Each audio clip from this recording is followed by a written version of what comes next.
Para você, a pergunta é: por que é errado governantes encararem a tragédia gaúcha como mais uma crise? Né? Esse caráter da permanência da emergência climática que você estava respondendo. Entra aí, Zé, desenvolve aí para a gente continuar. Primeiro, a gente tem que fazer uma constatação, Kennedy, que não é demeritória, não é. É como as coisas são. Sempre foram e continuarão sendo. Então, política é teatro. Isso não é um demérito, não é uma tentativa de diminuir a política, não. A política é um teatro. Quem manda está no palco e quem obedece está sentado na plateia. Assim que as coisas funcionam, né? Quer dizer, no máximo, quem está na plateia pode vaiar quem está no palco ou, eventualmente, sair do teatro e não depositar o seu ingresso na urna lá e não tem ninguém para assistir quem está no palco. Mas a representação, quem faz, os atores, são os governantes, que estão lá no palco. E o que eu estou vendo é que houve uma revolução e os atores parecem não ter se dado conta. O cenário mudou drasticamente. Então tem uma desconexão entre a peça, as falas e a cenografia. As reações estão sempre atrasadas e improvisadas, né? O texto já não dá mais conta. Então, com essa mudança, o cenário, quando eu digo que o cenário mudou drasticamente, porque é um cenário de filme catástrofe, mas as falas e os gestos permanecem as de um drama banal. Então, como de hábito, qual a cena que você vê dos governantes, né? Os atores adaptam um colete colorido ali ao figurino, aparentam consternação, fazem cara de E, grave, vão de helicóptero ver a tragédia do alto, ou através e, das telas de uma sala de situação. Não basta mais. é. As regras Isso tudo é mudaram. necessário, mas não basta. É isso, exatamente. Não basta mais, não É. basta mais. As regras mudaram e as fórmulas do passado não se aplicam. Então, os manuais e os conselhos dos marqueteiros de sempre foram superados pela emergência climática, né? As encostas desmoronam a centenas, não é mais uma, duas, três, são Isso. centenas de encostas que desmoronam praticamente ao mesmo tempo. Os rios não dão mais conta de escoar toda a água que cai. Sobem e não baixam. Está aí o Guaíba, 2 semanas, 5 metros acima da sua cota normal. Subindo hoje. As inundações demoram semanas, talvez meses, e se repetem várias vezes ao ano. Esse é o novo cenário. Né? E só para ilustrar com números isso que eu estou falando, né? No Rio Grande do Sul, foram 147 mortos até agora, e sobe todo dia, 127 desaparecidos, 90% do estado foi atingido. Mais de 600 mil desabrigados. Quer dizer, uma Ribeirão Preto sem ter onde morar. 1.000 escolas atingidas e 360 mil alunos impactados. Alguns porque a escola foi requisitada como abrigo, outros porque a escola Isso. foi destruída ou danificada, outros porque não tem como chegar na escola. Você tem 380 mil pessoas chegaram a ficar sem energia, agora diminuiu, são 280 mil, felizmente, mas ainda é muita gente. 450 mil chegaram a ficar sem água potável, agora são 160 mil, deu uma melhorada, mas ainda é muita gente. E além da tragédia humanitária, você tem um impacto econômico enorme, enorme.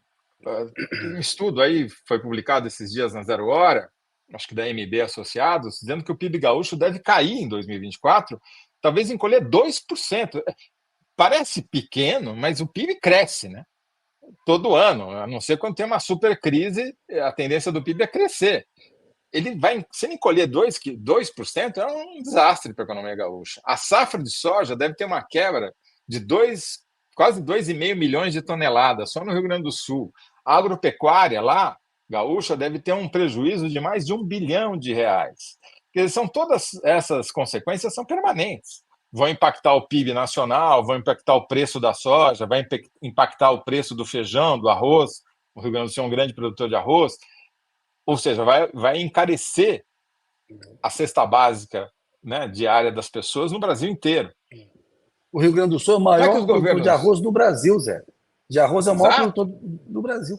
É isso. exatamente. Então, assim, não é que os governos não estão fazendo nada, claro que estão fazendo. Tem um Isso, rol de medidas que os isso. governos estadual, federal e municipais estão tomando. Mas, como já disse aqui, né, 11 bilhões que vão permanecer no Caixa do governo do Rio Grande do Sul para mitigar a tragédia, em vez de pagar a dívida com o governo federal, N portarias para diminuir ou suspender processos burocráticos.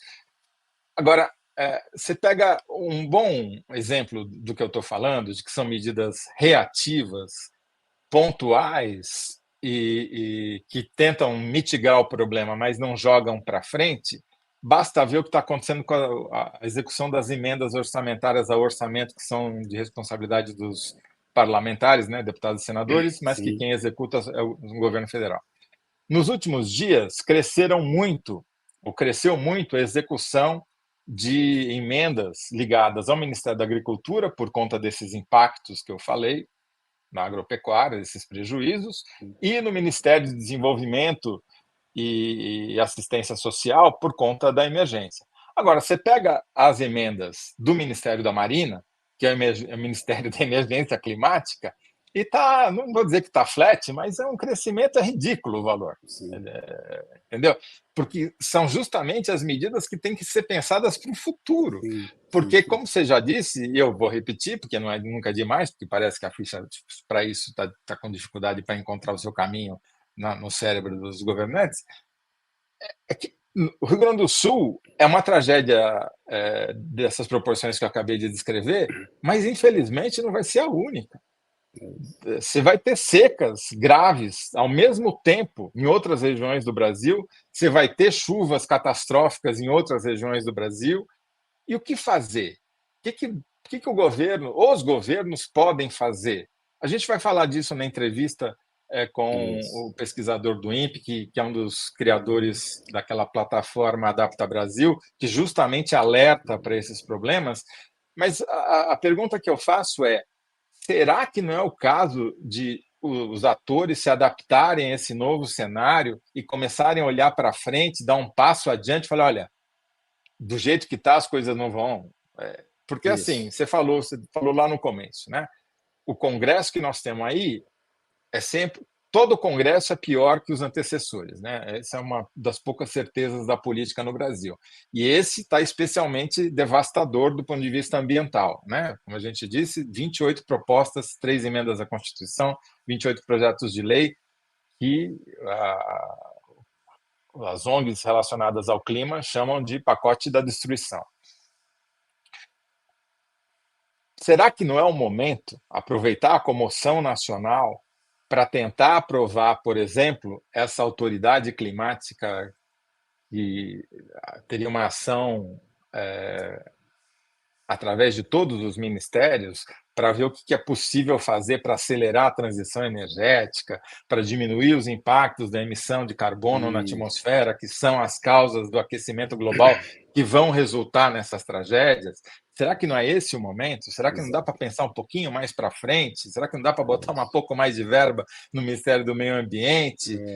Porque a hora que passar essa tragédia, antes de chegar à próxima, o pacote da destruição vai continuar rolando lá no Congresso. É isso aí. Está coberto de razão. Ô Zé, enquanto você pensa na tua síntese aí, vou ler aqui uns comentários. O Danilo Sotero Rogério.